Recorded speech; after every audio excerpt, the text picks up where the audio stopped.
Hello, hello, hello. Very good morning to everybody. My name is Divya Baheti and I will be teaching you all the subject called Jurisprudence, Interpretation and General Laws, JIGL. Alright, before we begin, heartily congratulations to all of you जो अभी अभी CS EET पार करके you'll have stepped in CS Executive. So heartily congratulations for that. Now, before we begin, I want to clear one thing, okay? आपको काफ़ी सारे लोगों ने कहा होगा कि देखो यार CS EET तो मतलब ट्रेलर था, कुछ भी नहीं था, पढ़ाई तो अभी शुरू होगी CS एग्जीक्यूटिव से ब्ला ब्ला ब्ला कुछ जितना भी आपको बोला होगा। तो मैं आपको बता देती हूँ ये सब बातें बिल्कुल सही है। तो प्लीज़, नहीं मैं सच कह रही हूँ, ये सच में सही है। तो प्लीज़ इसको बहुत सिंसियरली करना CS एग्जीक्यूटिव को। मैं क्यों कह रही हूँ, क्योंकि बहुत पुरानी बात नहीं है, जब मैं आपकी जगह थी, even I was a student, बहुत रिसेंट तक की बात है। तो मैं इसलिए कह रही हूँ अवेयरनेस दिलाने के लिए। डरा रही हूँ क्या? बिल्कुल नहीं।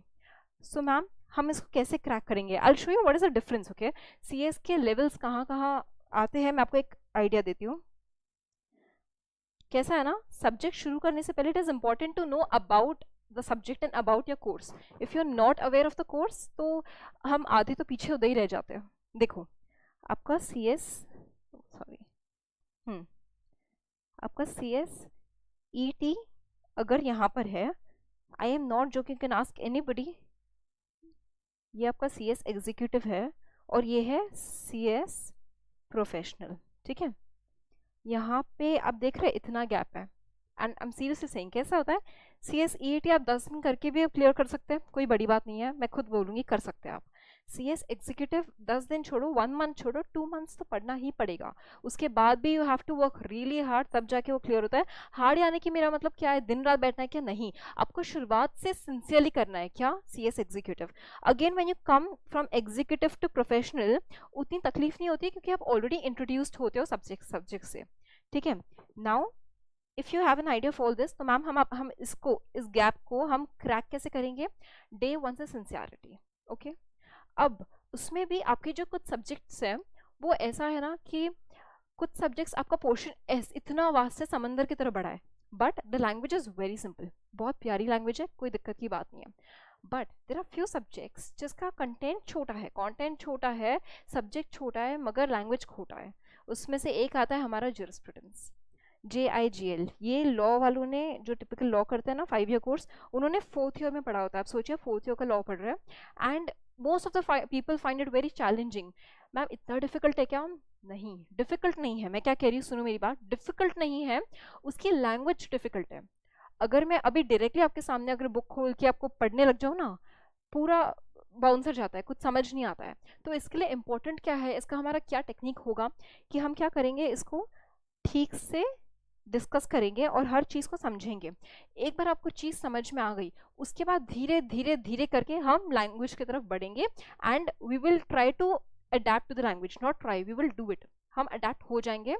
तो शुरुआत में थोड़ी प्रॉब्लम आ सकती है, have patience. What am I saying? Have patience. ठीक है, देखो हम पहले अच्छे से डिस्कस करेंगे ताकि आपको एक बिल्कुल भी टफ नहीं लगेगा, आराम से। JIGL सब्जेक्ट का नाम, उसमें से हमारा इंट्रोडक्शन कहाँ से होगा स्टार्ट? Sorry, 1 second. ओके, कोई कुछ लिखेगा नहीं, आपको सिर्फ एक बुक लेके बैठना है, बुक एंड पेन। जब मैं कहूँगी तो ही लिखना, ठीक है? जुरिस्प्रूडेंस। ओके, ये सब्जेक्ट में ना ज़्यादा करके लोग क्यों फंसते पता है? एक मराठी में कहावत है, मैं कहती हूँ, समझ सको तो समझना। दिसतं तसं नसतं म्हणून जग फसतं। What am I trying to say कि इस लैंग्वेज में आपको कुछ वर्ड्स मिलेंगे, आप बोलेंगे अरे इसका मीनिंग तो हमको पहले से पता है, और उसको मीनिंग है क्या? नहीं, it actually means something else. ये आपको कैसे समझ में आएगा, ये मैं बताऊंगी ना, ऑब्वियसली मैं बताऊंगी और हम डिस्कस करते करते will get used to it. So nothing to worry about. देखो, ज्यूरिस्प्रूडेंस का हम देखते हैं, ये आया कहाँ से था? लैटिन, हर चीज़ लैटिन से आती है यार, ये भी लैटिन से इसका ओरिजिन है। जुरिस एंड प्रूडेंशिया, जुरिस एंड प्रूडेंशिया, ये आपकी नॉलेज के लिए हम एकदम बेसिक से जाएंगे सो दैट आपको हर एक चीज़ अच्छे से समझ में आए। स्ट्रगल की तो बात ही नहीं आनी चाहिए। जुरिस मतलब क्या? लॉ, प्लस प्रूडेंशिया मतलब नॉलेज, यानी कि लॉ की नॉलेज। कैसा है ना, अब पुराने टाइम में ऐसे बहुत लोग होते थे, आपको पता होगा इकोनॉमिक्स में इकोनॉमिस्ट्स होते थे, मैथमेटिक्स के लिए मैथमेटिशियंस होते थे। ये लोग मतलब कुछ ना कुछ तो करना ही है इन लोगों को, ऐसे खाली बैठ के चैन नहीं मिल रहा था ना, तो कुछ ना कुछ करेंगे। मतलब क्या करेंगे, ये लोग अपने अपने डेफिनेशंस निकालेंगे, डेफिनेशंस बनाएंगे, हर चीज़ की जो परफेक्ट डेफिनेशन कहलाती थी उनके हिसाब से, उनके हिसाब से। अब वैसे ही लॉ में भी कुछ थिंकर्स थे, लीगल एक्सपर्ट्स थे, जूरिस्ट थे, जिन्होंने बहुत कोशिश की कि हम लॉ का एग्जैक्ट मीनिंग तो पता लगा के रहेंगे, डेफिनेशन। अब आप सोचो, आप इतने लॉज पढ़ने वाले हो, आपको पता है C S is all about laws, different type of laws. Law का डेफिनेशन पता है क्या किसी को? Do you know what law actually means? Can somebody define it? No you can't. Why you can't? Because इसका कोई डेफिनेशन है क्या? इसका कोई डेफिनेशन है ही नहीं। मैं क्या कह रही हूँ, डेफिनेशंस बहुत है, but the perfect absolute 100% correct वाला डेफिनेशन है क्या? नहीं है, it does not exist. But क्या था ना, पुराने टाइम में जो लोग थे, मैंने कहा ना, thinkers, legal experts and all jurist, इन्होंने जो जो डेफिनेशंस अपने हिसाब से बनाए, सबका थॉट प्रोसेस अलग था, जो जो डेफिनेशंस बनाए उन सबको साथ में क्लब कर दिया और नाम बन गया जूरिस्प्रूडेंस सब्जेक्ट का। क्या बन गया? ओरिजिन ऑफ लॉ देख रहे हैं हम, सबने अपने अपने हिसाब से बताया कि देखो भैया मेरे को तो लगता है ना लॉ ऐसा आया था, नहीं नहीं मेरे ख्याल से तो लॉ ऐसा होना ही नहीं चाहिए, ऐसा होना चाहिए, ऐसा तो होना ही नहीं चाहिए। सबकी अपनी अपनी कहानी, अपनी फिलोसॉफी थी, तो सबको साथ में मिलके बना दिया जूरिस्प्रूडेंस। देखो, मैं समझती हूँ आपके मन में क्या आ रहा है कि यार तुम लोग एक जगह बैठ के डिसाइड करके सोच क्यों नहीं लेते फाइनल कि करना क्या है, कौन सी डेफिनेशन फाइनल करनी है, और फिर हमको तंग करो ना। ये क्या है, पूरा सब्जेक्ट बना दिया। ये मेरे मन में आया था, ऑनेस्टली आया था, even I was a student, मैंने कहा ना, not long back. But subject है, पढ़ना पड़ेगा, okay. But this can be very interesting at the same time. डरने की तो बात नहीं है। हमको देखना है different schools of law, schools यानी कि ma'am definitions, different definitions. Okay, देखो हमको क्या लिखना है। बुक सबके बंद है, आई होप बुक्स ओपन नहीं करना है। You do not have to jump to the language, कुछ समझ नहीं आएगा। Go with me, just go with me, देखते रहो आराम से स्क्रीन पे। Okay, so we have to see 5 schools of law. मेरे को लगता है सबसे बेहतरीन स्टार्ट है जूरिस्प्रूडेंस का। क्यों? क्योंकि एक बार आपको नदी में फेंक दिया स्विमिंग सीखने के लिए, उसके बाद अगर हम वहां पे सीख गए, फिर स्विमिंग पूल क्या चीज़ है। समझ रहे हो? मतलब अगर ये आपको समझ में आ रहा है अच्छे से, जो आपको आने ही वाला है, इसकी गारंटी मैं देती हूँ, तो आपको आगे के चैप्टर्स तो ऐसे ही स्मूथ लगेंगे, they will not be difficult. Okay, so 5 schools of law समझना क्या क्या स्कूल्स दिए अपने को। Natural, second is positivistic,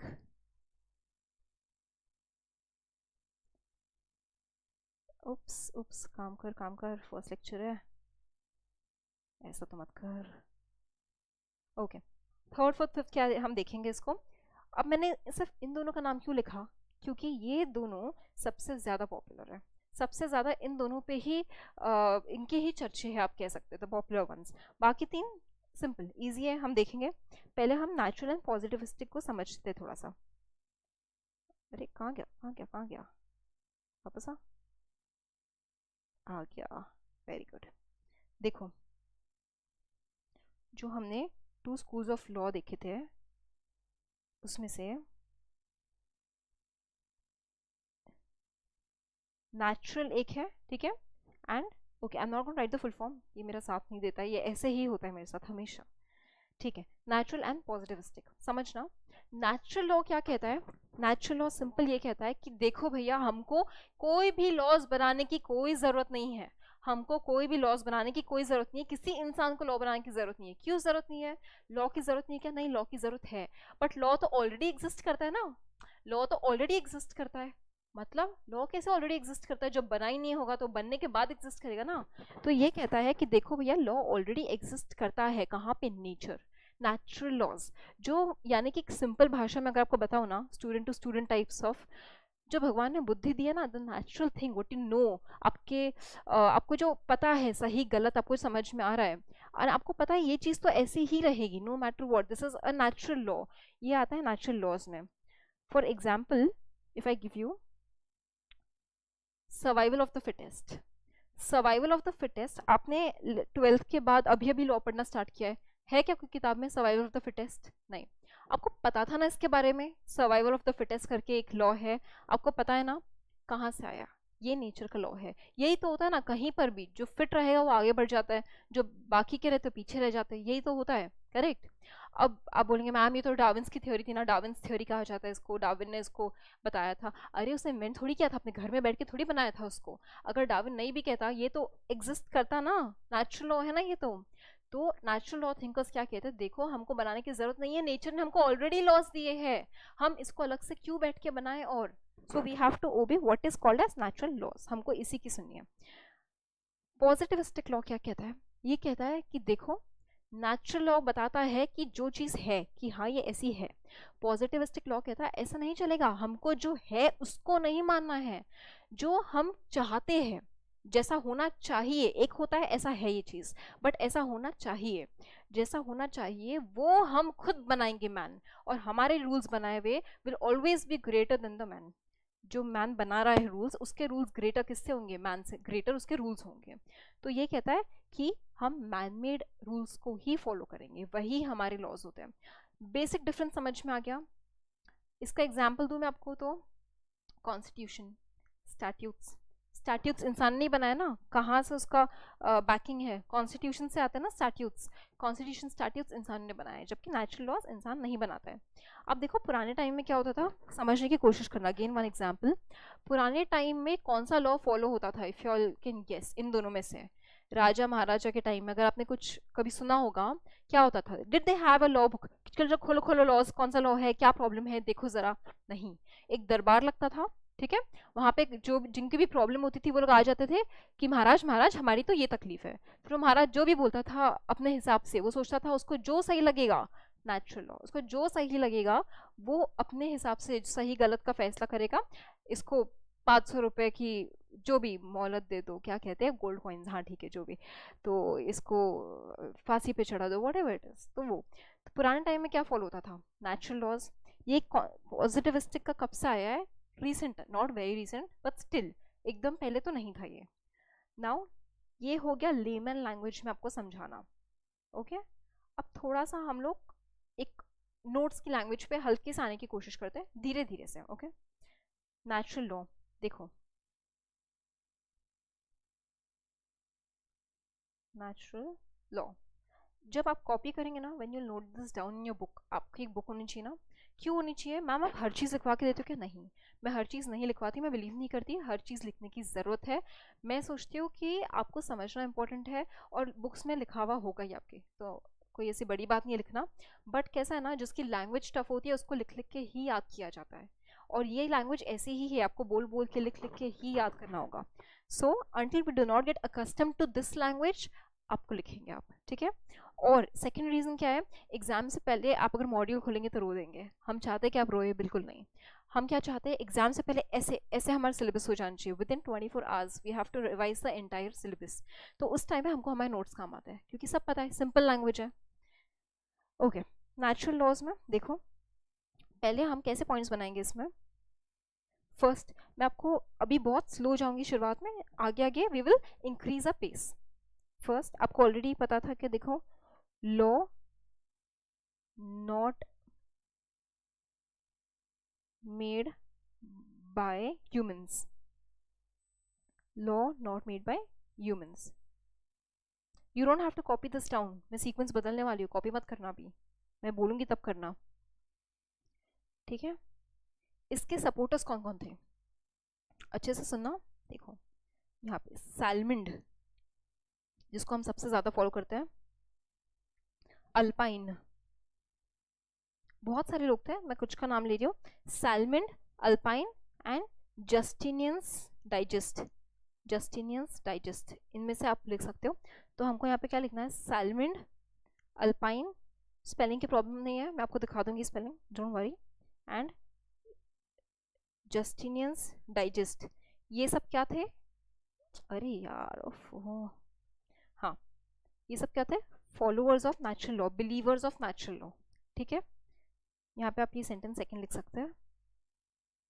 third, देखो अब इंपॉर्टेंट क्या है, हर बीच कोई भी आप लॉ पढ़ेंगे ना स्कूल ऑफ लॉ, तो उसमें आपको हर एक की एक डेफिनेशन तो आनी चाहिए, बिकॉज आपको एग्जाम में पूछने के काफ़ी चांसेस है। Since it's a theoretical paper, आपको काफ़ी चांसेस है कि पूछ सकते हैं कि चलो इसकी डेफिनेशन बताओ, definition of law as per natural school of law. ठीक है, तो उसके हिसाब से हम हमेशा किसकी डेफिनेशन फॉलो करते, देखना, definition of law by Salmond. Very good, क्या बात है। ठीक है, definition of law by Salmond, हम इसी के डेफिनेशन फॉलो करेंगे। बाकी मैम याद रखना है क्या, कोई नेसेसिटी नहीं है, कोई नेसेसिटी नहीं है, जिसको एक्स्ट्रा पढ़ाई करने का शौक है कर लो याद, कोई प्रॉब्लम नहीं है। अब देखो, साल्मिंड ने बहुत सिंपल बोला, यहाँ पे नेचुरल लॉज, जो लॉज हमको नेचर से मिले हैं, तो याद रखना पहले साल्मिंड ने क्या बोला, how did he define law, law is what, nothing but body of principles. अब बाद में ऐसे ही लिखेंगे जैसे मैं लिख रही हूँ, याद करने में आसान होगा। ठीक है, body of principles recognized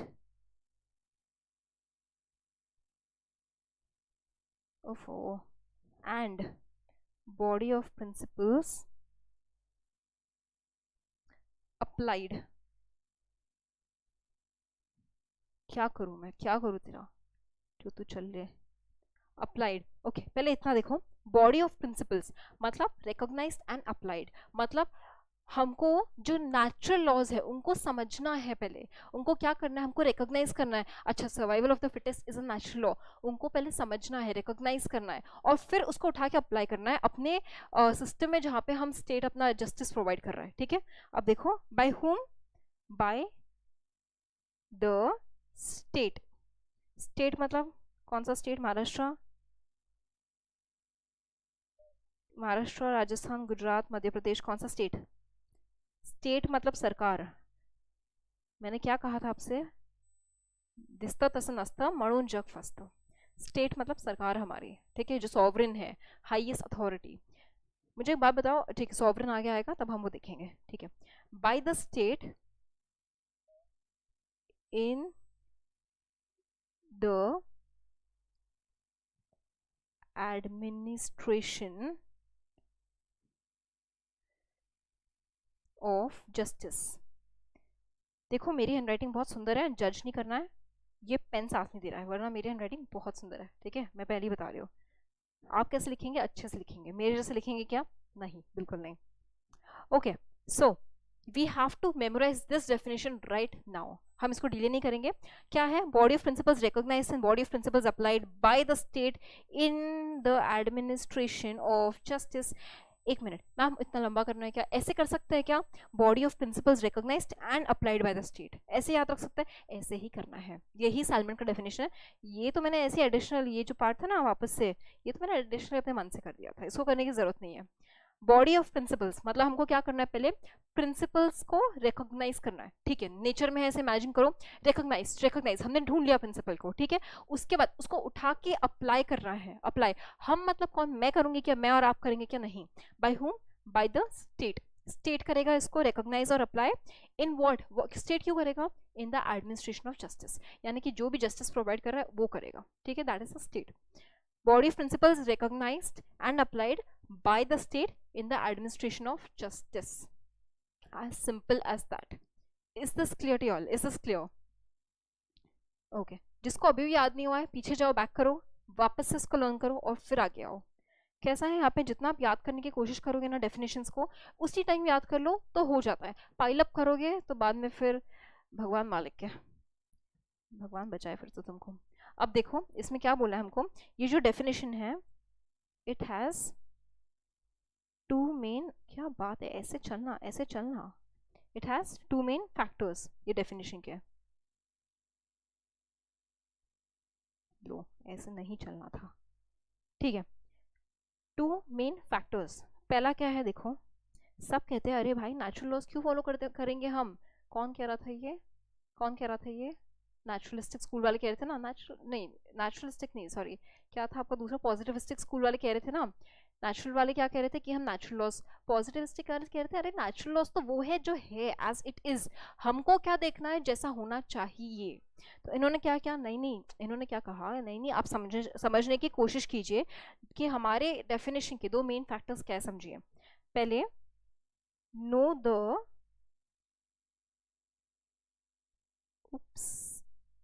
purpose, no you have to work, know the purpose of the law to understand it।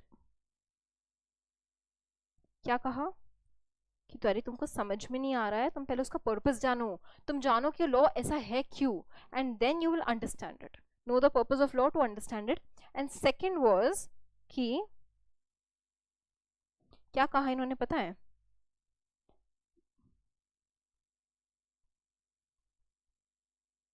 जज इज ग्रेटर देन लेजिस्लेटर्स। मतलब ये स्कूल के हिसाब से जो लॉ एनफोर्समेंट एजेंसीज है, जो लॉ एनफोर्स करने वाली है, वो agencies are greater, they are more superior to what law making bodies. क्या है लॉ मेकिंग बॉडीज? हमारे लेजिस्लेटर्स। तो उन्होंने क्या कहा कि नहीं नहीं हमको लॉ बनाने की जरूरत ही नहीं है ना, हम लॉ बनाने नहीं वाले, हमको हमारे पास ऑलरेडी नेचर से लॉज मिलने वाला है, हमको ऑलरेडी मिल चुके हैं, हमको बस रिकॉग्नाइज करना है, अप्लाई करना है। तो हमको लेजिस्लेटर्स की जरूरत है क्या? लेजिस्लेटर्स क्या करते हैं? लॉ बनाते हैं ना, हमको उनकी जरूरत नहीं है। इंपॉर्टेंट कौन है? जो लॉ को इन्फोर्स करने वाला है, लॉ एनफोर्समेंट एजेंसीज यानी कि जज। इसका एग्जाम्पल आपको याद है ना, मैंने आपको क्या बताया था? It's not in your book but if you want you can use it. Survival of the fittest, survival of the fittest, ये था आपका सबसे फर्स्ट इंपॉर्टेंट नेचुरल स्कूल। देखना, try to understand this, okay? Natural law says that certain rights are inherent by the virtue of human nature and can be understood universally through human reason। यहाँ पे है alpine, Cicero, जस्टिनियंस digest, सब अपना अपना definition दे रहे हैं। ये definition लिखना है क्या वन लाइनर मैम बहुत इजी है? बिल्कुल नहीं। आपने वन लाइनर लिखा, आपने अपना काम इजी किया, वो एग्जामिनर भी ऐसे वन करके अपना काम इजी कर देगा। Do not even try this, okay? हमको क्या करना है? हमको साइलमेंट का ही डेफिनेशन लिखना है। ये देखो, ancient Hindu view was that law is the command of God and not of any political sovereign। मतलब political sovereign मतलब इंसानों, ऐसे इंसान अपना political groups बना के ऐसे बोल दे कि ये सबसे superior है, जैसे कि आज हो रहा है ना, political groups है, एक government बन जाती है, सरकार बन जाती है। क्या कहा इन्होंने? Law is the command of God, it is not any political sovereign. यानी कि इंसान नहीं है, ये कमांड ऑफ गॉड है। कमांड ऑफ गॉड यानी कि क्या? गॉड ने से कमांड किया, सुनो सुनो सुनो, कमांड किया क्या? नहीं, गॉड ने कमांड नहीं किया है हमको, लेकिन ऑलरेडी जो नेचर से रूल्स मिले हैं, लॉज मिले हैं, वही हमारे एक्चुअल लॉज है। इनका बोलने का यही मतलब है। Everybody including the ruler is bound to obey it. Ruler मतलब पुराने जमाने में सोचो किंग विंग जो होता था ना, आज के जमाने में हमारा स्टेट गवर्नमेंट है, even they are bound to obey it, okay? This law is a part of dharma. कहाँ से कहाँ ले गए, आप समझ में आ रहा है? मैंने क्यों कहा था जुरिस्प्रूडेंस सब्जेक्ट छोटा है, लैंग्वेज छोटा है। Law is a part of धर्म, लॉ और धर्म को इन्होंने कनेक्ट कर दिया, ये है jurisprudence. The idea of justice is always present in Hindu law of concept. ठीक है, अब देखो सबसे इंपॉर्टेंट पॉइंट आता है। Salmon, the prominent modern natural law thinker, defines law as the body of principles recognized and applied by the state in the administration of justice. Very important. In other words, the law consists of rules recognized and acted upon by the courts of justice. In other words law consist of, देखो, rules recognised and acted upon. मतलब हमको बनाना है क्या? नहीं, हमको सिर्फ recognise करना है। पिक माई वर्ड्स, मैं अभी जो कह रही हूँ, पिक माई वर्ड्स। हमको लॉ बनाना है क्या? नहीं, हमको सिर्फ रिकॉग्नाइज करना है। हम मतलब कौन? आप और मैं? नहीं, स्टेट। क्यों? इन द एडमिनिस्ट्रेशन ऑफ जस्टिस। अगर आप लोग ये दो चार लाइन उठा लेंगे ना, वो एग्जामिनर को मतलब आपको ऐसे मार्क देगा, उसको लगेगा मॉड्यूल ही पढ़ कर आया पूरा, and he will be very sure कि you are clear with your concepts. So you do not have to really worry about it. आप ऑलरेडी आई थिंक थोड़े से समझ में आ गया होगा, ये थोड़े कंफर्टेबल हो चुके होंगे, और नहीं तो भी we have time. There are two main factors of definition to understand the law. One should know its purpose, मतलब पर्पस जानो तो लॉ समझ में आएगा। Second, in order to ascertain the true nature of law, one should go to the courts and not to the legislature। मतलब अगर आपको true nature जानना है तो आपको legislature के पास नहीं जाना है। legislature क्या करता है? laws बनाता है। आपको किधर जाना है? कोर्ट के पास। आज के ज़माने में कोर्ट्स, पुराने ज़माने में दरबार, जैसे वी डिस्कस्ड। एक और एक थिंकर थे, नाम था विनोग्रेडोव, जिनको हमने थोड़ा साइडलाइन कर लिया है, इग्नोर कर लिया है, बिकॉज जैसे बाकी सबको किया था। पढ़ लेते एक बार। Describe law as a set of rules imposed and enforced by the society with regard to the attribution and exercise of power over persons and things. Ma'am learn करना है क्या? पढ़ने का बहुत शौक है तो कर लो, कोई दिक्कत नहीं है, +1 मार्क मे बी, नहीं तो इट्स फाइन। मैम समझ में तो आ गया, प्रॉब्लम ये है अब लिखेंगे कैसे?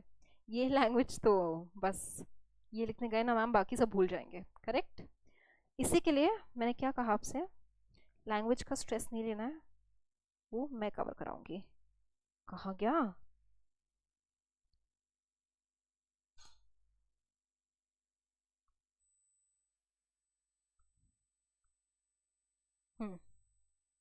देखो पहले टाइटल लिखो, टाइटल लिखो JIGL, सब्जेक्ट का नाम लिख दिया। Right this, right this jurisprudence का लिख लो। ये क्यों लिखना है पता है? ये पॉइंट्स मैं आपको बताती हूँ, ये सब ट्रिक्स होता है। When you see a question जिसके आपको आपके पास सफिशिएंट पॉइंट्स नहीं है एग्जाम में, क्या होता है 5 मार्क का क्वेश्चन आता है, ज़्यादा से ज़्यादा 4-5, तो इन सब की टेक्निक्स होती है। अगर 5 का आया तो अपन क्या देखते हैं, कोई डिफिकल्ट टॉपिक आया तो भी एटलीस्ट 5 पॉइंट्स इतने आने चाहिए, है ना? तो आपको 5 पॉइंट मिल सकते हैं, 5 रेलिवेंट पॉइंट्स, मन से फेंके फिकाई नहीं कह रही हूँ मैं, रेलिवेंट पॉइंट्स। इस टाइम पे ऐसा होता है मैम सिर्फ 3 पॉइंट आ रहा है, सिर्फ 2 पॉइंट, इसमें तो कुछ है ही नहीं, 4 पॉइंट आ रहा है, ऐसे पॉइंट्स को आप ऐड कर सकते हैं। Is it there in your module? No. Is it correct and relevant? Yes, it makes sense. So हम ये कहीं पर भी चिपका के आ सकते हैं। लिख लिया ये? लिखो 5 स्कूल्स ऑफ लॉ। एक काम करो, 5 स्कूल्स ऑफ लॉ या तो आप ऐसे लिखो, या तो ऐसे ये बना लो, आप चार्ट बना लो, ऐसे बेहतर होता है। 5 स्कूल्स ऑफ लॉ चार्ट बना लो। नेचुरल, पॉजिटिविस्टिक, जब बाकी के देखेंगे हम तो बाकी के भी नाम लिख लेंगे।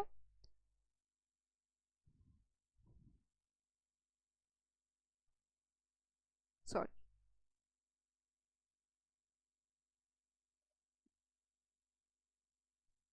लिख लिया 5 स्कूल्स ऑफ लॉ। अब एक काम करो, लिखो number 1 natural law, natural school of law.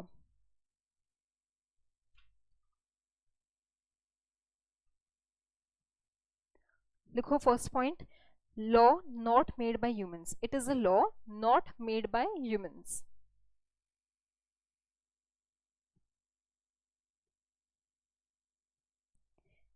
Second, the various supporters of this law are, सबके नाम लिखो। क्या नाम था? सैलमिंड, देखो वहां पे क्या नाम था, सैलमिंड, अल्पाइन, ULPINE, देखो सैलमिंड, अल्पाइन, जस्टिनियंस डाइजेस्ट, विनोग्रेडोफ, जितने लिखना है लिख सकते हो। ये हो गया आपका फर्स्ट सिंपल पॉइंट। सेकंड, इसके सपोर्टर्स कौन थे ये देख लिया आपने। Third, definition of law by Salmond, very important, ये तो होना ही चाहिए, इसको मत स्किप करना, इसको मत स्किप करना। Definition of law by Salmond. मैं आपको हर एक आंसर से डिक्टेट करने वाली हूँ क्या? नहीं, मैं आपको सिखा रही हूँ कि आंसर बनाते कैसे हैं। When the language is tricky for any subject, this will work for any subject. 5 simple points, simple words में आप उठा लो जो आप याद कर सकते हो, समझ के याद ना, ऐसे रटना नहीं है सिर्फ। Okay, definition of law by Salmond, उसमें भी ऐसे लाइन से लिखना जैसे लिखा है ना, पहला फर्स्ट लाइन पे लिखना, body of principles recognised and,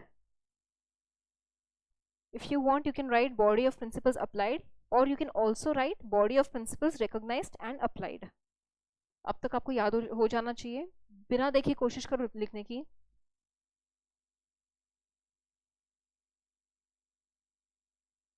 by the state in the administration of justice।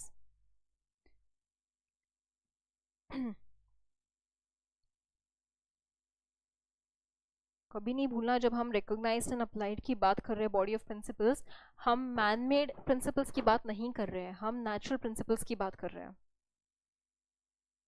Okay अब देखो यहाँ पे ऐसे ही करना, जैसे नीचे है ना यहाँ पे, 1 minute,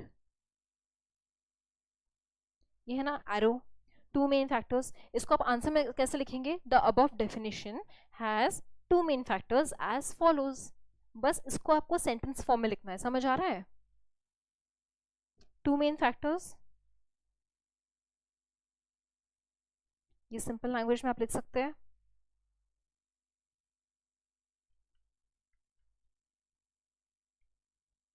no the purpose of law to understand the law, ठीक है। और यहाँ पे आप क्या लिख सकते हैं, जज is superior than legislators, or if you want a better language you can write law enforcement agencies is superior than law making body। क्या बात है, क्या चल रहा है मेरा पेन, हाँ, law enforcement agencies is superior than law making body, but ये भी लिख लेना, ये भी एकदम सही है, ठीक है। Are we a bit comfortable with this पहला natural school of law, comfortable. अब आते हैं हम सेकंड, चलो मैं इसी से लिख लेती हूँ, ये मेरा साथ दे रहा है।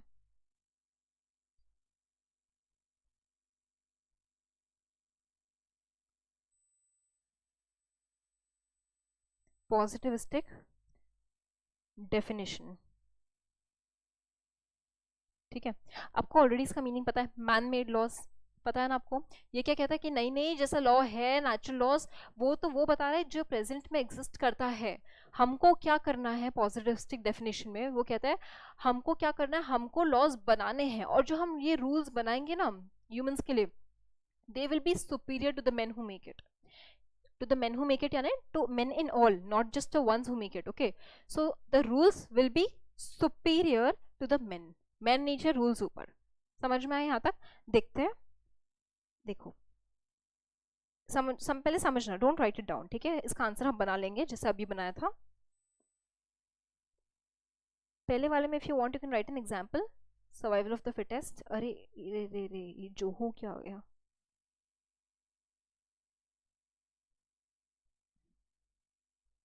जॉन ऑस्टिन, सपोर्टर्स देख रहे हैं हम, HLA हार्ट, हार्ट की स्पेलिंग देख लो नालायक को, गलत लिख के आना मत, एंड इट्स बेंथम, ये सबके नाम, सबके नाम है क्या बुक में, आपके मॉड्यूल में भी नहीं है, बट ये नाम इतने पॉपुलर है, हम सरप्राइज आपके मॉड्यूल में कैसे नहीं है, these names are very very popular, so please आप इसको लिख के आएंगे, ठीक है। अब कुछ पॉइंट्स देखना, पहले हम देखेंगे इसका डेफिनेशन, जॉन ऑस्टिन ने एक डेफिनेशन दिया था इसका, ठीक है। अब एक मिनट, ओफो, लॉ इज द, अच्छे से इसको देखना, we do not have to get confuse between the definitions, aggregate of rules, ठीक है, इतना पहले stop, law is the aggregate of rules, हमको पता है ये डेफिनेशन क्या कहता है कि मैन को ही अपने रूल्स बनाने पड़ेंगे, we can not rely on the natural school of law, natural laws, why, क्योंकि हमारी सोसाइटी इतनी आगे बढ़ रही है आज, हम उस पर रिलाई कर सकते कि नहीं, उसके भरोसे नहीं बैठ सकते, हमको हमारे लॉज बनाना बहुत इंपॉर्टेंट है। तो क्या कहता है, it is aggregate, aggregate as an total, aggregate of rules, okay, यहाँ तक क्लियर है, कुछ डिफिकल्ट नहीं है ना।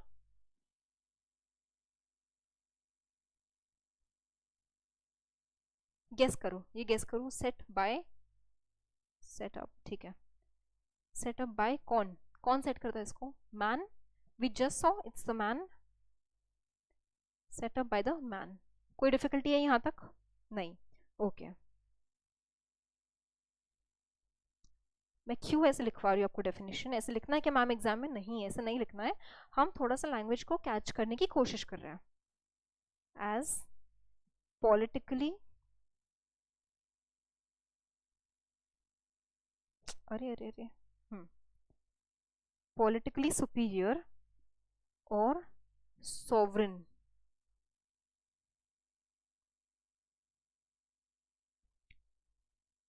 To men as political subject. मुझे पता है आपको कुछ समझ में नहीं आया मैम, ये क्या बोल दिया आपने, ये आपने क्या बोल दिया, हमको कुछ भी समझ में नहीं आया। डोंट वरी, अभी हम इसका 1 मिनट के अंदर मतलब देखते हैं। ये आपको समझ में आ गया था first line, law is the aggregate of rules, सब रूल्स को मिला दो लॉ बन जाता है। कौन से rules? Set up by man. Nature वाले रूल्स है क्या? नहीं, set up by man as politically superior और सॉवरेन। मतलब हम किसको बुला रहे हैं पॉलिटिकली सुपीरियर और सॉवरेन? मैन को या रूल्स को? रूल्स को। यानी कि जो रूल्स मैन जो रूल्स सेटअप कर रहा है वो रूल्स पॉलिटिकली सॉवरेन है, सुपीरियर है किससे? To men as political subject. किससे? मेन से सुपीरियर है। जो कौन है? Political subject. यानी कि पॉलिटिकल सब्जेक्ट कौन है? मेन। और इनसे सुपीरियर कौन है? रूल्स। कौन से रूल्स? जो बनाए मैन नहीं। समझ में आ रहा है? This is the definition bye John Austin. Okay, ठीक है।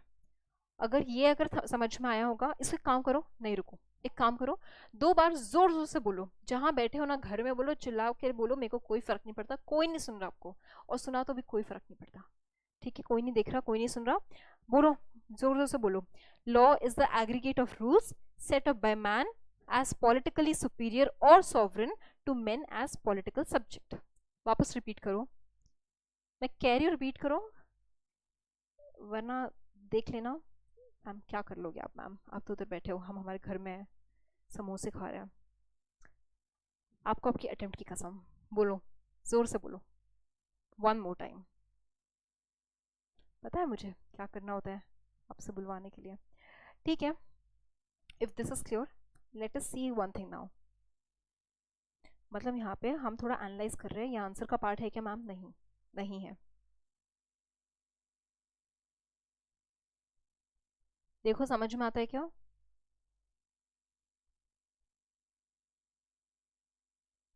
Wait 1 second, superior, no wait,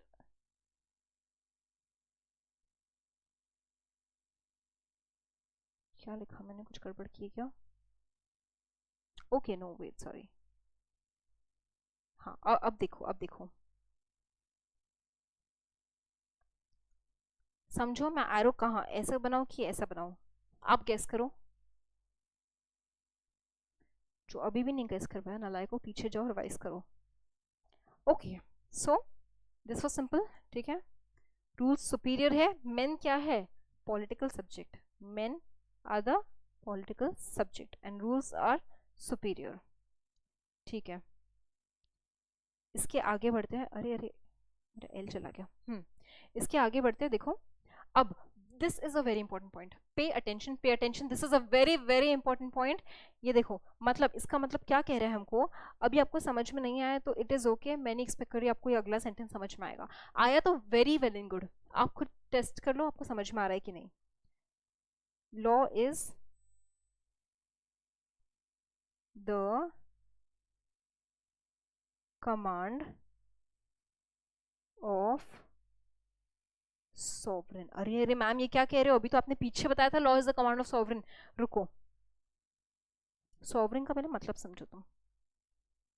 it obliges a certain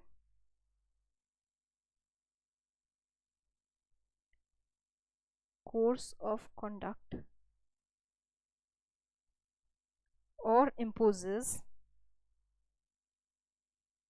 a duty and is backed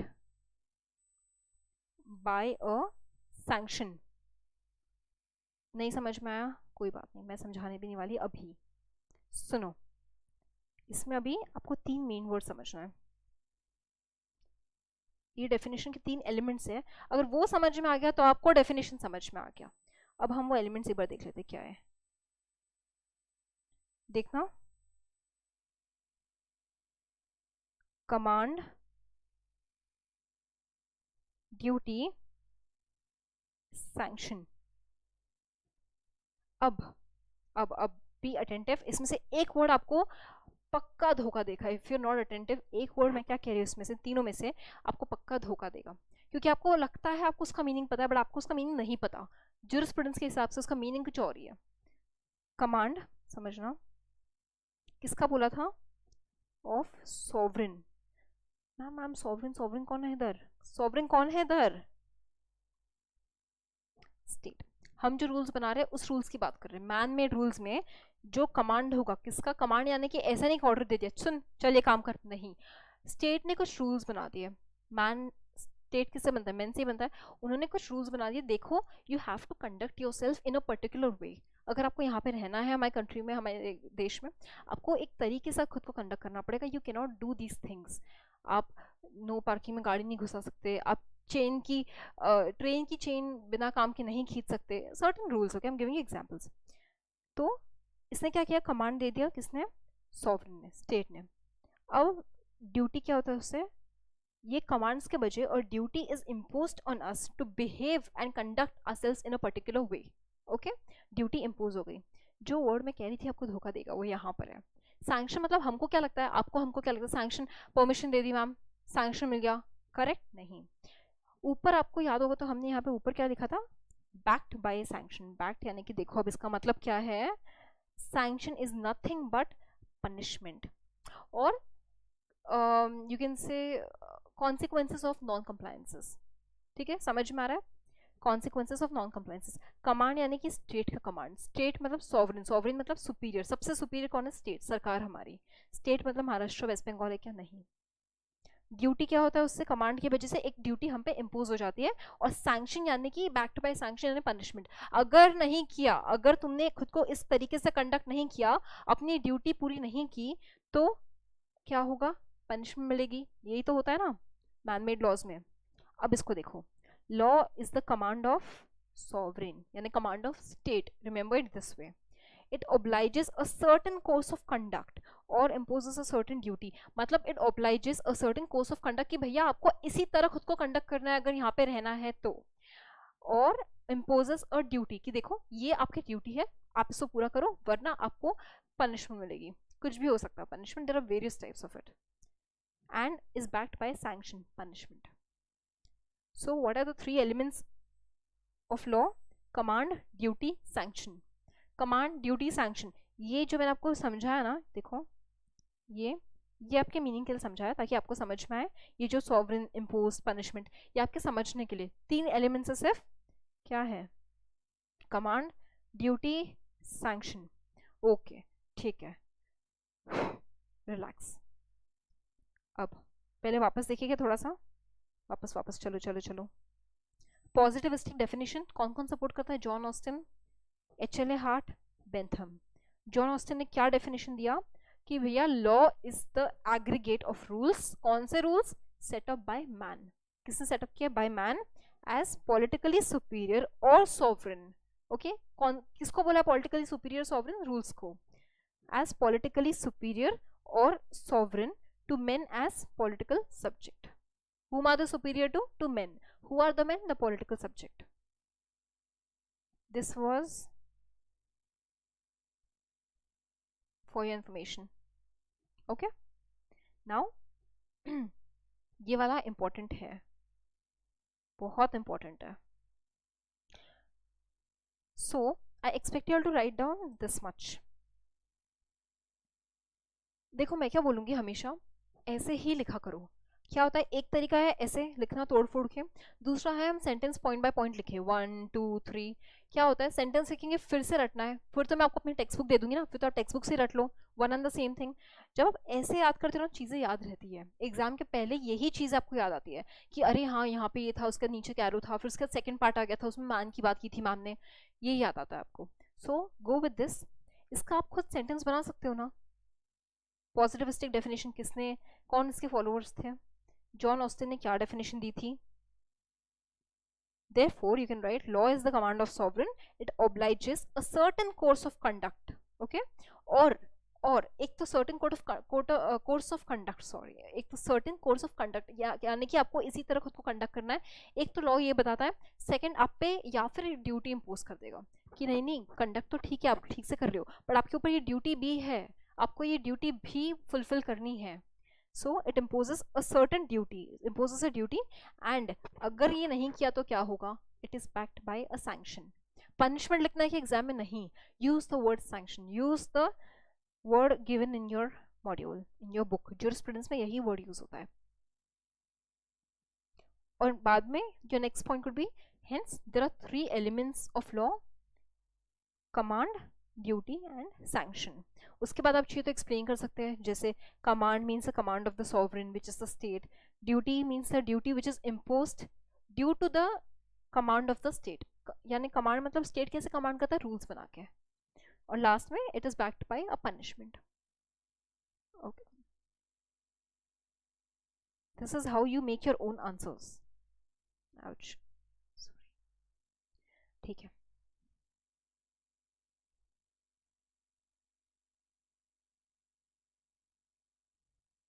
ma'am, इतना सही आंसर खत्म हो गया positivistic definition?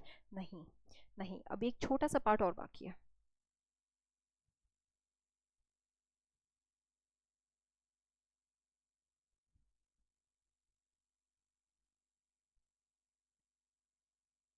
Remember the names John Austin, H.L.A. Hart and Bentham. Don't confuse the names, okay? Don't confuse the names.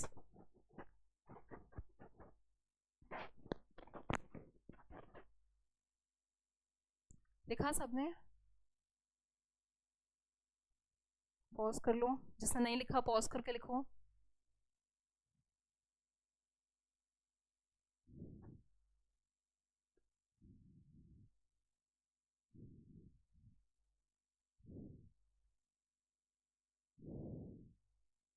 ये आप actually एक point लिख सकते हैं, not necessary for your information because this is correct only, so आप इसको एक point बना के लिख सकते हैं। दस as per this school of law, positivistic theory, as per positivistic definition rather, rules are superior to men.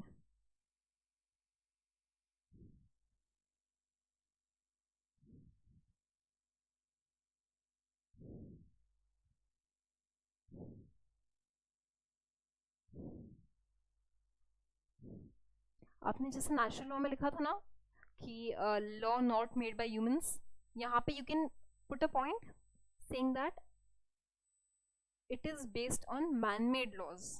Positivistic definitions is based on man-made laws.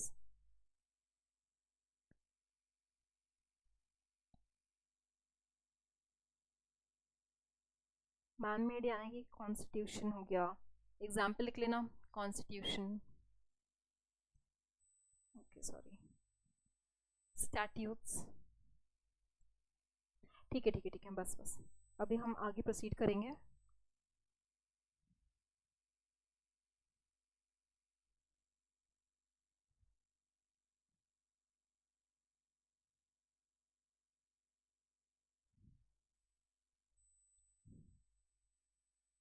एक second, what is wrong with this?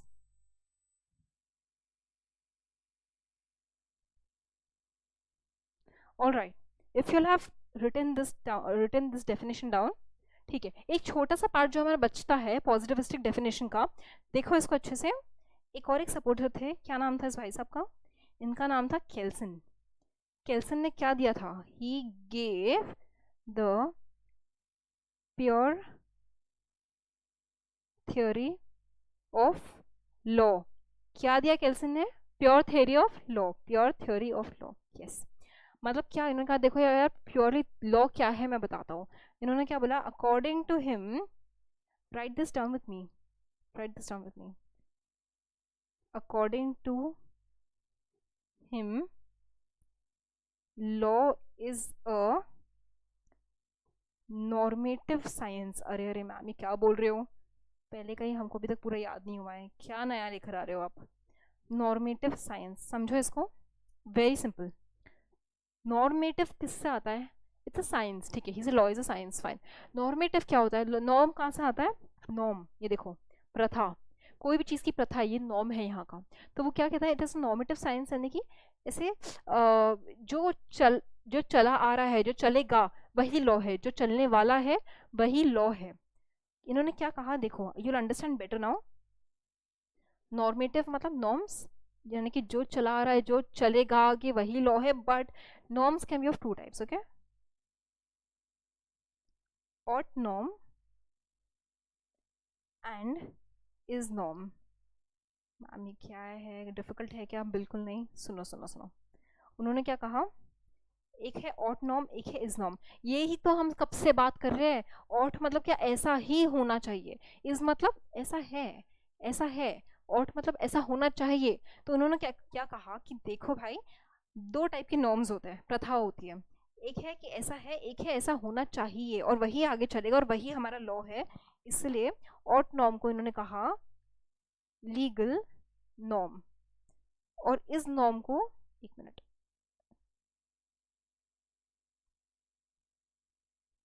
इस norm को इन्होंने बोला it is physical and natural sciences. हम science में ऐसे ही तो बोलते हैं नेचुरल साइंसेस में कि फैक्ट इज फैक्ट, जो है वो है, science is made of facts, right. So उन्होंने कहा जो साइंस जो फैक्ट से बना है वो इस नॉर्म है। लेकिन हम देख रहे हैं लीगल नॉर्म जो कि है ऑट नॉर्म। उन्होंने इस तरीके से इसको थोड़ा डिफ्रेंशिएट किया। क्या कहा देखो एक बार, फटाफट 2 सेंटेंसेस बचे, इतना लेके will finish for today. Law, अरे अरे अरे क्या हो गया, does not attempt to describe, you will understand much better, ठीक है, ये सब लिखते रहना। Law does not attempt to describe what actually occurs, but only prescribes certain rules। क्या कहा भाई साहब ने कि देखो, law does not attempt to describe what actually occurs, मतलब जैसा एक्चुअली है लॉ उसको नहीं डिस्क्राइब कर रहा है। यानी कि टॉन्ट हो गया ना, किस पे हुआ, नेचुरल स्कूल ऑफ लॉ पे टॉन्ट हो गया कि देखो जैसा है, तुम कह रहे हो कि नहीं नेचर ने लॉज दिए ही है, ऐसा ही है। लॉ वो नहीं है, does not attempt to describe what actually occurs but only prescribe certain rules. Law क्या करता है, सर्टन रूल्स को प्रिस्क्राइब करता है, यानी कि इंसानों को तो रूल्स अपने बनाने ही पड़ेंगे if they want to live in this society, ठीक है। लास्ट सेंटेंस,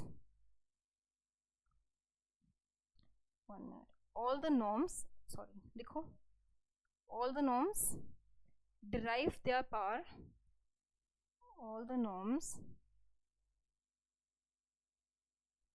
कहाँ से उनको पावर मिलती है, derive their power from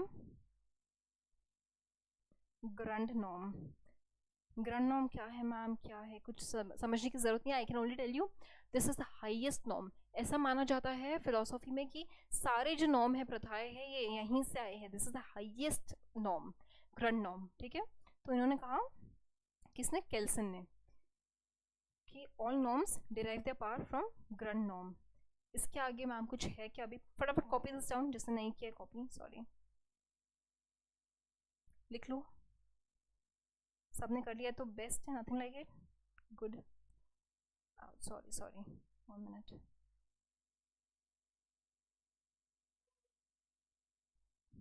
ठीक है, पॉज करके आप लिख लेना, ठीक है।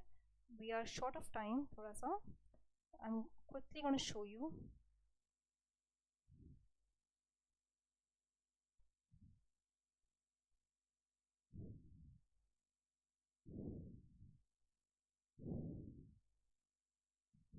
देखो, पॉजिटिविस्टिक डेफिनेशन, जॉन ऑस्टिन ने क्या बोला है, देखो, law is the aggregate of rules set by man as politically superior और sovereign to men as political subject. ये कहा ना इसने। In other words, law is the command of the sovereign. It obliges a certain course of conduct or imposes a duty and is backed by a sanction. Thus, command, duty, sanction are the 3 elements of law. Ma'am अभी भी याद नहीं हो रहा, अभी भी हमको language याद नहीं हो रहा, अब क्या करें, आपने इतना पढ़ा दिया फिर भी नहीं याद हो रहा। देखो आपको language, 1 second, let me just change, okay, see मैं क्या कह रही हूँ, अगर अभी भी नहीं याद हो रहा ना, तो आपको लैंग्वेज एकदम रटने की जरूरत तो है ही नहीं। Let me clear this thing, okay. आपको क्या याद रखना है, जैसे 3 एलिमेंट्स ऑफ लॉ, ये अगर आपने ये इसको मेंशन कर दिया अपने आंसर में ना, आपको उधर ही आधा काम हो गया। हमको डेफिनेशंस को और जो की वर्ड्स है सिर्फ उनको याद रखना है। कैसे होगा, अरे आज डे 1 है ना, give it time, have patience, सब हो जाएगा। वी विल कवर एवरीथिंग अच्छे से, कंफर्टेबली हो जाएगा। आज का आपका क्या काम क्या है, आपको सिर्फ समझना है, इस लेक्चर में से आपको सिर्फ समझना है, ओके, कि हम क्या डिस्कस कर रहे हैं। केल्सन gave a pure theory of law. According to him, law is normative science. The legal norms are odd norms as distinct from is norms of physical and natural sciences. Law does not attempt to describe what actually occurs but only prescribes certain rules. Is this clear? Is this clear to all of you?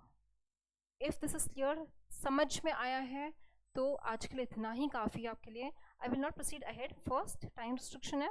Second, थोड़ा heavy हो जाता है.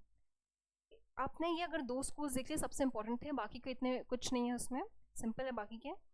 इसको आप क्या करेंगे, आज क्या रिवाइज करेंगे. एक छोटी सी चीज़ मैं आपको बताती हूँ, ठीक है.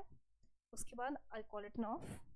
छोटी सी चीज़ समझो, हमारा मेमोरी का खेल क्या होता है. अगर 2 स्टूडेंट्स भी इसको देखेंगे, हाई पॉसिबिलिटी है, प्रोबेबिलिटी है कि एक को याद रह जाएगा काफ़ी टाइम तक और एक को याद नहीं रह पाता, आप भूल ही जाते हो उसको. क्यों है मैं आपको बताती हूँ.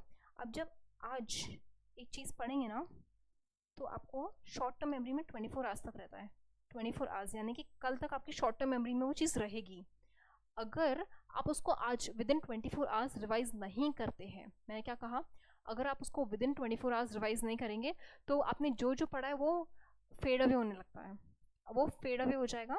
बट इफ़ यू रिवाइज यहाँ पे with in 24 hours, it will stay with you for the next 7 days. For 1 week it will stay in your mind.